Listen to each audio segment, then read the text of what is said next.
In the first video, we're going to focus on how individual consumerism changed during the period of industrialization and the transportation revolution that happened post-Civil War. Before the war, consumer economies were much more localized.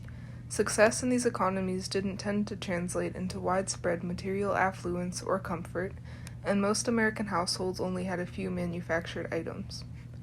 With the expansion of the telegraph and the railroad following the Civil War, formerly local economies reached further than they ever could have before. This made consumerism common on a new, much larger scale. People, livestock, and goods traveled across the United States faster, cheaper, and more reliably than they were previously able to. In 1830, it took 3 weeks to move calico or imported earthenware from New York to Chicago.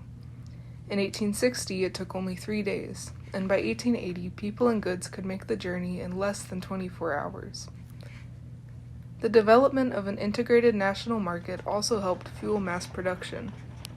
Earlier on, most American goods were agriculturally produced, but as the national market arose, this ratio flipped and there became more manufactured goods than agricultural goods, with around 53% being manufactured and around 33% being agriculturally produced.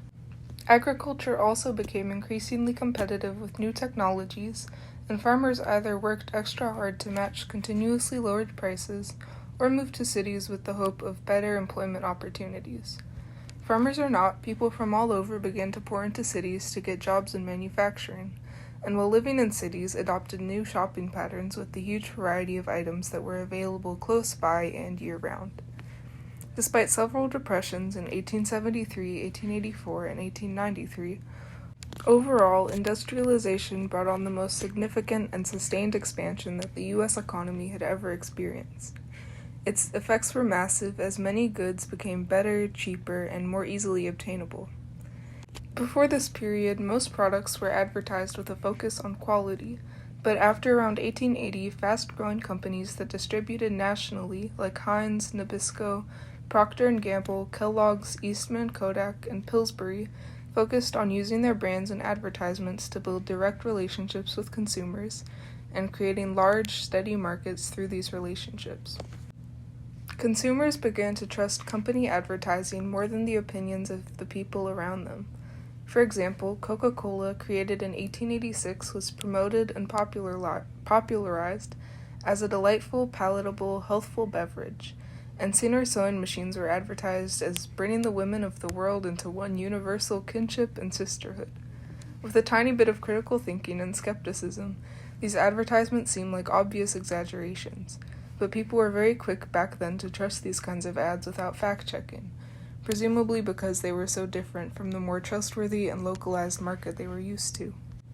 Chain grocery stores and department stores also emerged during this period, and most major cities had at least one.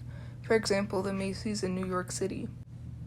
Most of these stores aimed their advertising at women, as shopping slowly became a vital component of the work of the household. In more remote areas, men still made up the majority of customers, but they too slowly shifted.